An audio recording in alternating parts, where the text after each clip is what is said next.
গীতশ্রী হেসেলের নতুন ভিডিওতে আপনাদের সকলকে স্বাগত। আজ আবারও চলে এসেছি মজাদার একটা রেসিপি আপনাদের সাথে শেয়ার করব বলে। চিকেন 65 পছন্দ করেন না? তাহলে এই নিরামিষ ভার্সন পটেটো 65 আপনাদেরই জন্য। মশলাদার, ক্রিস্পি আর একেবারে মুখে লেগে থাকার মতো স্বাদ।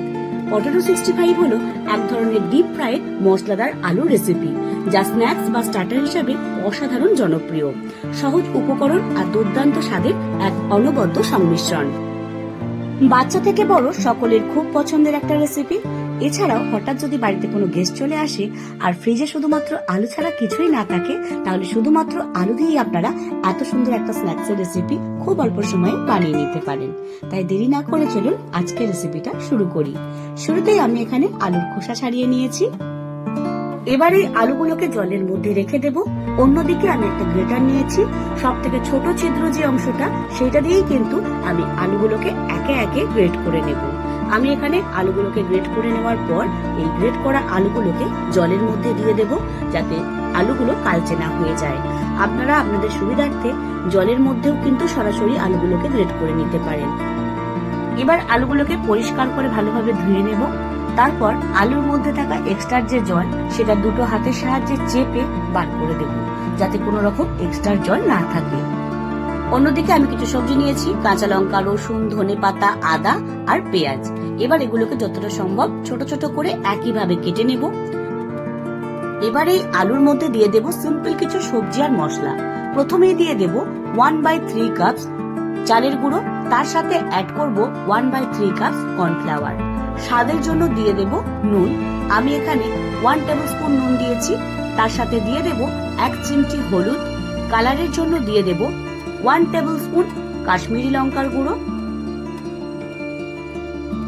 এছাড়াও অ্যাড করব 1 টেবিল চামচ ধনে গুঁড়ো।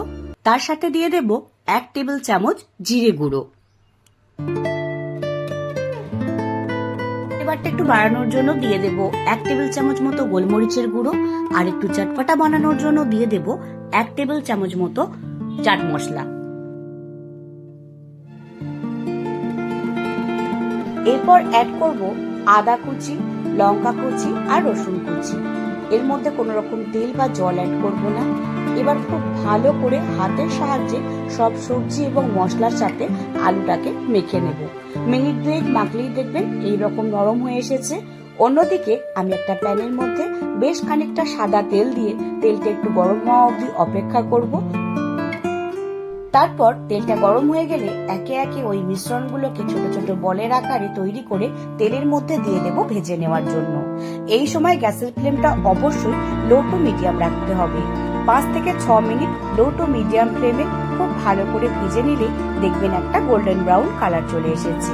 কিন্তু ফ্লেমটা যদি হাই রাখা হয়, তাহলে খুব তাড়াতাড়ি উপরে কালার চলে এলেও ভেতরটা কাঁচা থেকে যাবে, যেটা খেতে একদমই ভালো লাগবে না।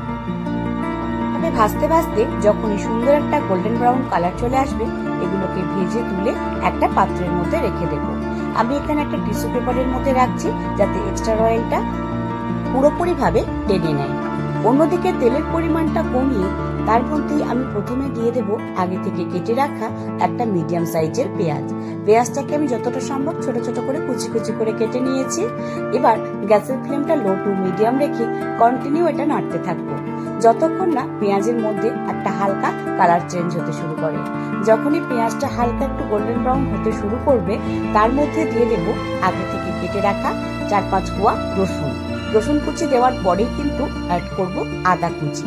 1 ইঞ্চি আদাকে যতটা সম্ভব ছোট ছোট করে কেটে নিয়েছি। এবার সবকিছুকে খুব ভালো করে একটু মিশিয়ে নেব।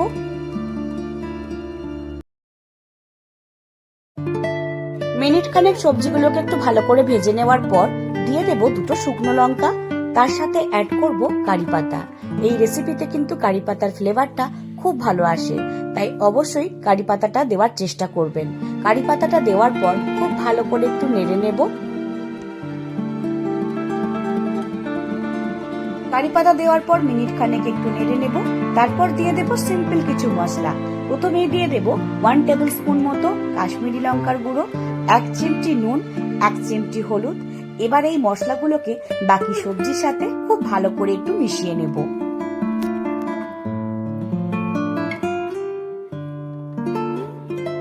মিনিট দুয়েক খুব ভালো করে সব সবজিগুলোকে একটু নেড়ে নেব। তারপর তার মধ্যে দিয়ে দেব 50 গ্রাম মতো টক দই। টক দইটাকে আমি আগে থেকে ফেটিয়ে রেখেছিলাম। এবার গ্যাসের ফ্লেমটা একদম লোতে রেখে দইটা বাকি সবজি মশলার সাথে খুব ভালো করে একটু মিশিয়ে নেব। কন্টিনিউ মিনিট দুয়েক এইভাবে একটু নেড়ে নিলেই কিন্তু সবকিছু একসাথে ভালোভাবে মিশে যাবে। এবার এর মধ্যে দিয়ে দেব আগে থেকে ভেজে রাখা আলুর বলগুলোকে গ্রেভির মধ্যে দেওয়ার পর গ্যাসের ফ্লেমটা লো টু মিডিয়ামে রেখে মিনিট দুয়েক খুব ভালো করে একটু নেড়ে নেব, যাতে গ্রেভির এই ফ্লেভারটা খুব ভালোভাবে ওই বলের মধ্যে ঢুকে রেসিপির টেস্টটাকে অনেক মাত্রায় বাড়িয়ে তোলে। মিনিট দুয়েক এইভাবে রেখে দিলেই তৈরি হয়ে গেল পটেটো 65। বানানো যেমন সহজ, খেতে কিন্তু তেমনই সুস্বাদু। আর খুব অল্প কয়েকটা সহজ সিম্পল মশলা আর শুধুমাত্র আলু দিয়ে দারুণ স্বাদের এই রেসিপিটা আপনারা বানিয়ে নিতে পারেন। যে কোনোদিন স্ন্যাক্স হিসাবে বাচ্চা থেকে বড় যেমন সকলেই পছন্দ করবেন, তেমনি হঠাৎ যদি বাড়িতে কোনো গেস্ট চলে আসে তাদেরকেও কিন্তু আপনারা এটা নির্দ্বিধায় সার্ভ করতে পারেন। আমার এই ভিডিওগুলো যদি আপনাদের খুব ভালো লেগে থাকে, ইউটিউব থেকে দেখলে এখনো অবধি সাবস্ক্রাইব করে না থাকেন, তাহলে সাবস্ক্রাইব করে আমার এই চলার পথে সঙ্গী হতে পারেন। একইভাবে এই ভিডিওগুলো যদি আপনারা ফেসবুক পেজ থেকে দেখেন, তাহলে পেজটিকে ফলো করে আপনাদের গুরুত্বপূর্ণ মতামত কমেন্ট বক্সে জানাতে প্লিজ ভুলবেন না। শেষ অবধি ভিডিওটা দেখার জন্য আপনাদের সকলকে অসংখ্য ধন্যবাদ। আবারও দেখা হচ্ছে আপনাদের সাথে খুব তাড়াতাড়ি ঋতুশ্রী হেসেলে নতুন রেসিপি নিয়ে। সকলে সুস্থ থাকুন, ভালো থাকুন, নমস্কার।